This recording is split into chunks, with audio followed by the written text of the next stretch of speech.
so curious they're documenting the fall of the Resistance and the glory of the First Order. The wait is finally over. People have ridden, people have risen with the Resistance, and good golly, it is so freaking good.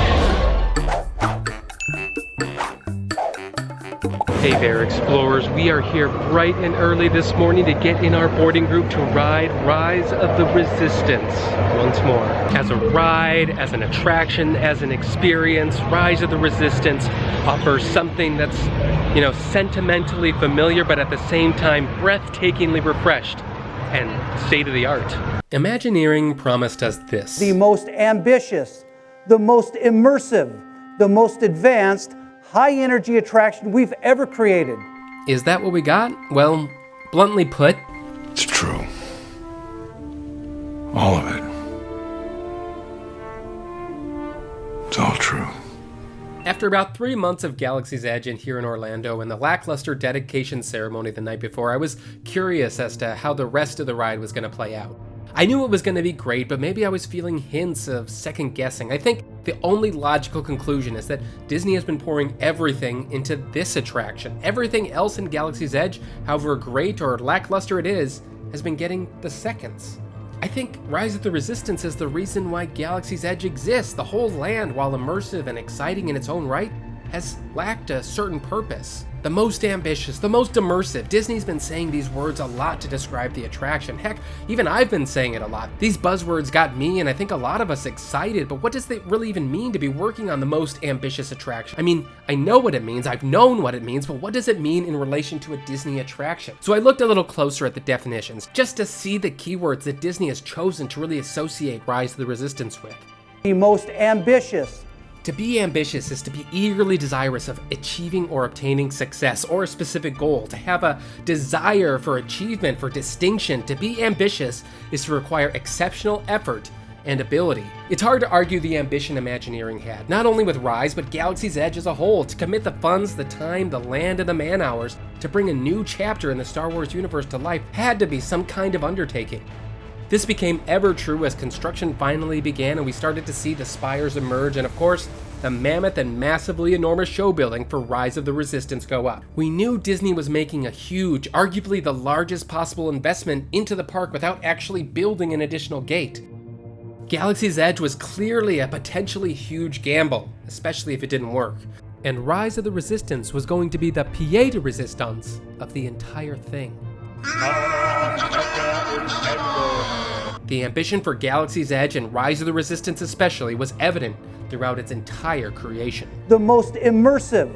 To be immersive is to actively engage one's senses. Effective immersion might create an altered mental state.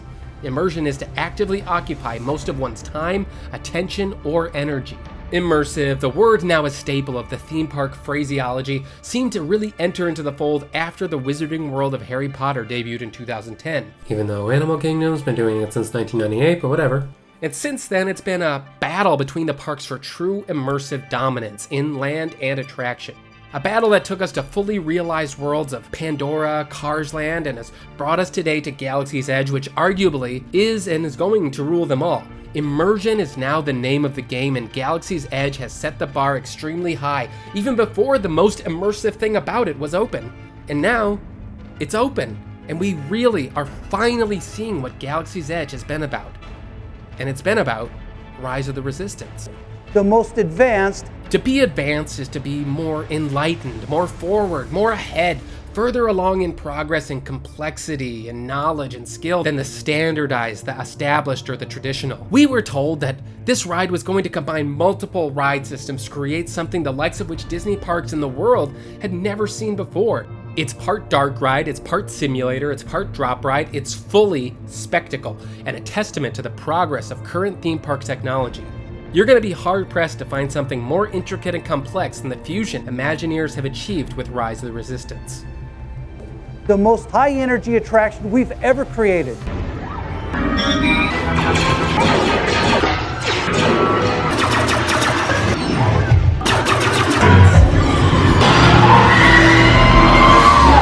Check.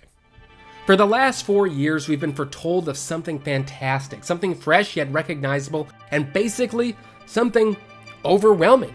Upon delivery of Rise of the Resistance, Walt Disney Imagineering has grossly succeeded in each one of these promises.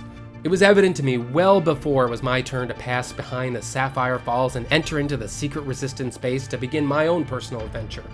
I could see it from all the people who rode before me. I could hear their applause amidst baffled laughter and giddiness as they tried to recount or verbalize their experience. They couldn't. More than an embellished ride trailer, more than a canned line of promotional marketing, this is what sold Rise of the Resistance to me.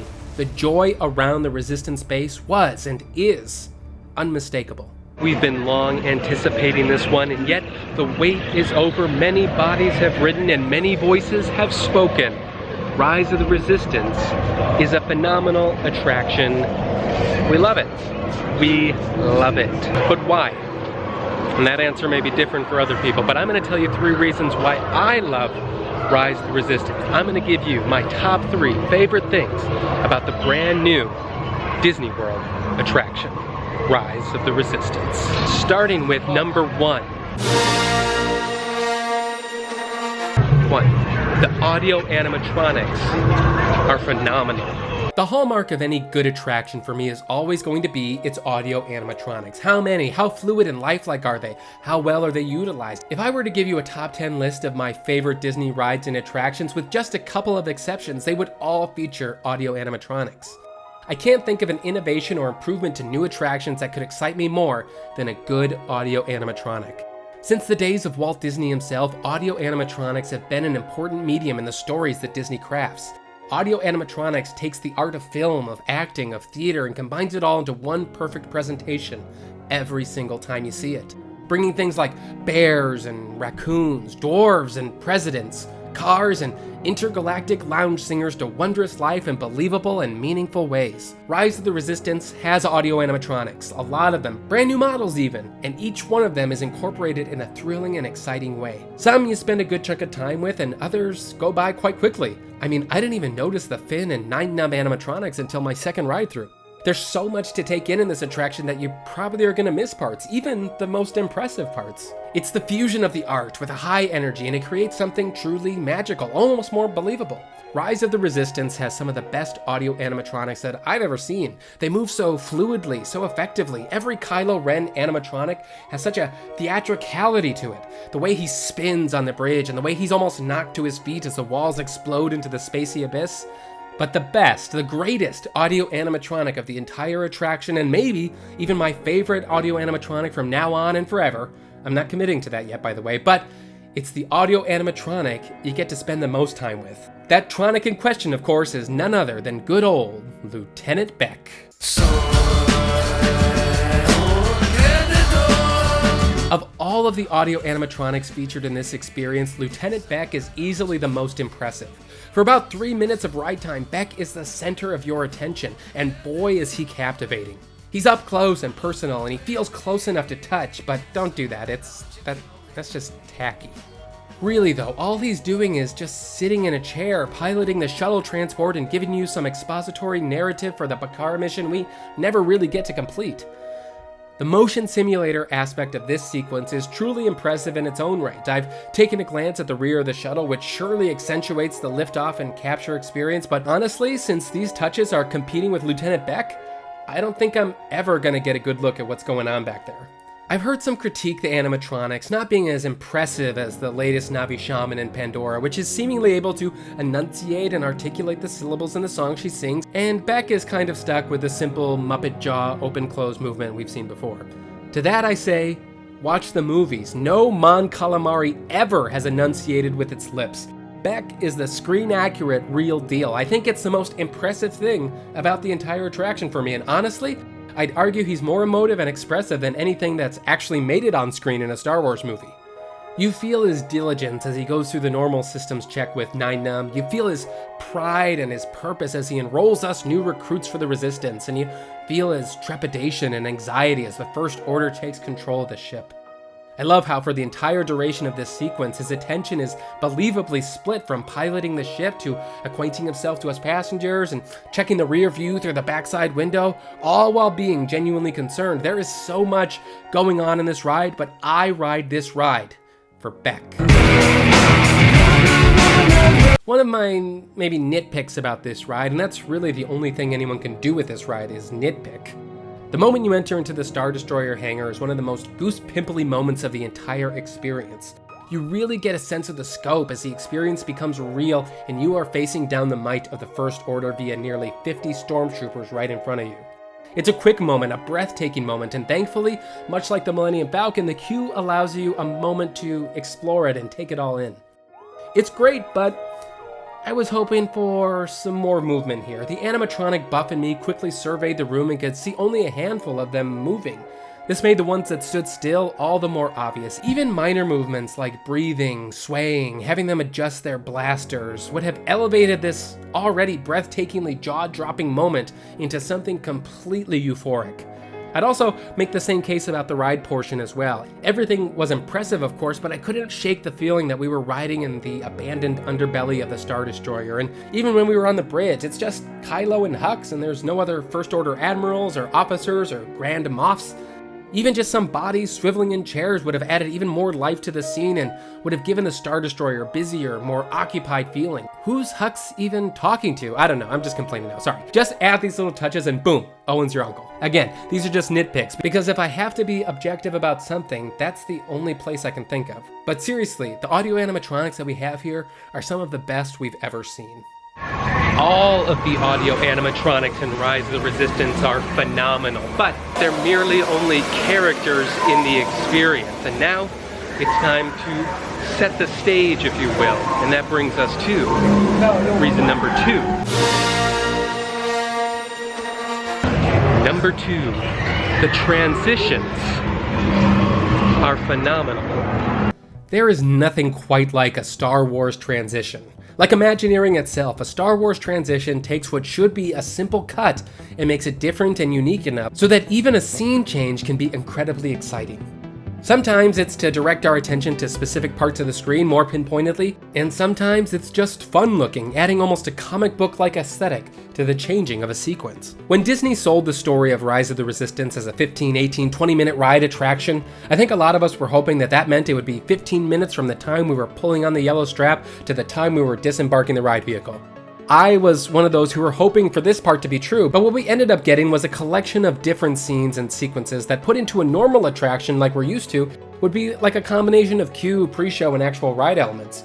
Rather than a ride like Flight of Passage where you simply hop from one room to another to basically get regurgitated the same information, in Rise, you're given a prominent storyline and you're given an experience with no fluff to be seen anywhere. I struggle to call Rise of the Resistance a ride because the ride is only one of its many multifaceted elements. You're given an experience, and that experience is sold through the believability of the events that are transpiring, and they're happening via impressive and convincing and seamless scene transitions.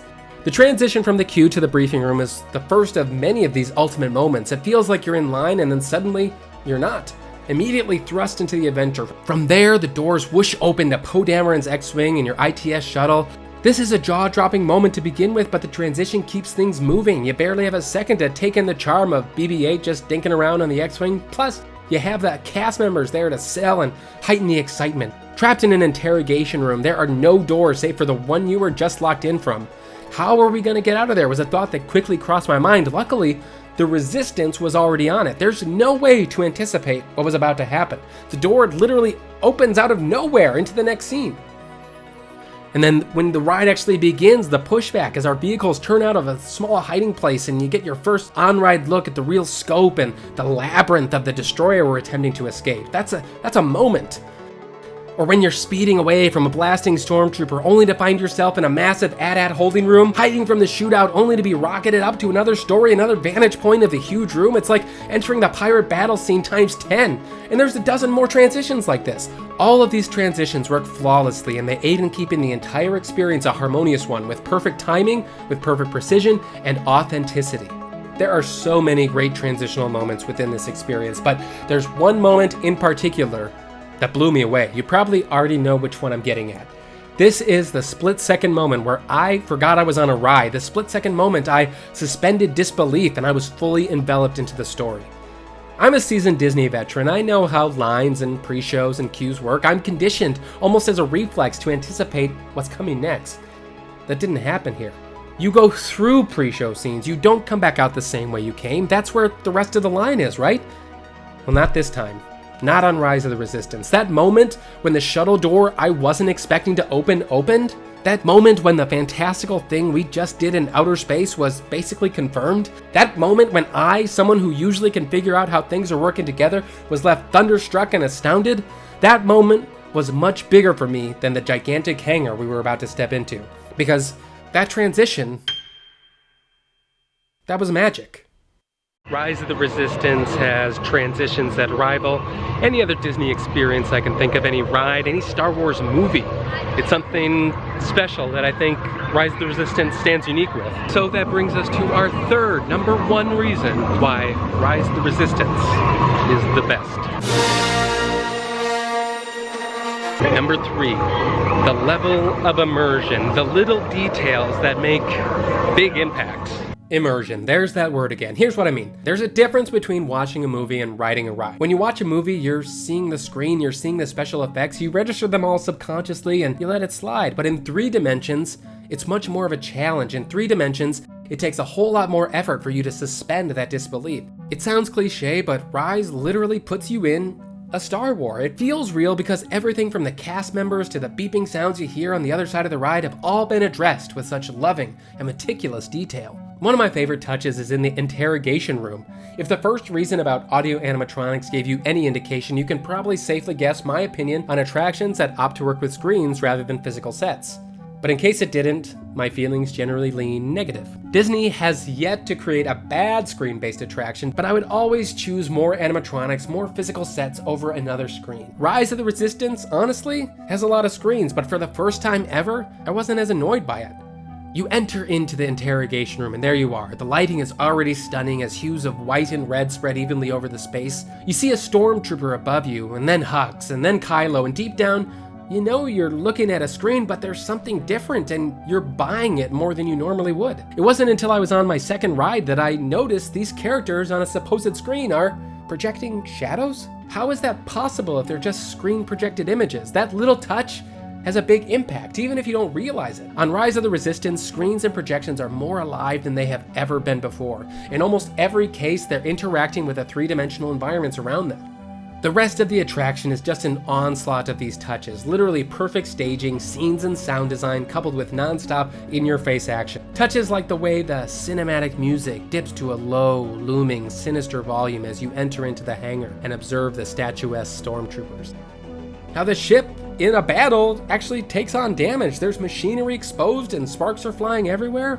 When the stormtroopers fire at you, they're actually firing at you, actually laser blasting, not just beams of light like you would get when you're playing with your CAD. No, authentic and destructive first order laser fire. And look, the stormtroopers are terrible at aiming here too. They hit the ceiling, they hit the sides. We know this because we can see it happening in real time. The blasters are creating damage. Also, is that a third AT-AT? I love how the R5 droids driving our transports are freaking out the whole time. They definitely don't want to be in this mess. The fact that the trackless ride takes away the track, there is nothing even remotely predictable about your first ride. I love the feeling when Kylo Ren pulls you in. This could all be in my head, and I mean, see the immersion definition, but it really feels like when Kylo is using the Force, you really feel the transport moving in a different way. The way you glide feels more aggressive, more frictive, like we're pulling and fighting back. And then when he finally relents, we're slinged free, it feels liberating. Now, I can't confirm any of that, but that's just what it feels like, for sure. At the time of this review, I've ridden 4 times, and I've watched countless POVs, and I'm still noticing new things. The ride is a triumph of Imagineering, and the level of detail they have poured into this attraction is astonishing. You have the focus of the ride before you, that takes your attention, but I implore you, look around, look behind you, look above you. The panels in the ceilings 50 feet up are as intricately precise as that animatronic right in front of you. There's not one corner, one nook or cranny that has not been carefully detailed and realized. This is the real deal. Great job, recruits. Thanks to your heroism, the location of the Resistance base is secure. Bravo! Yes, R5, you too.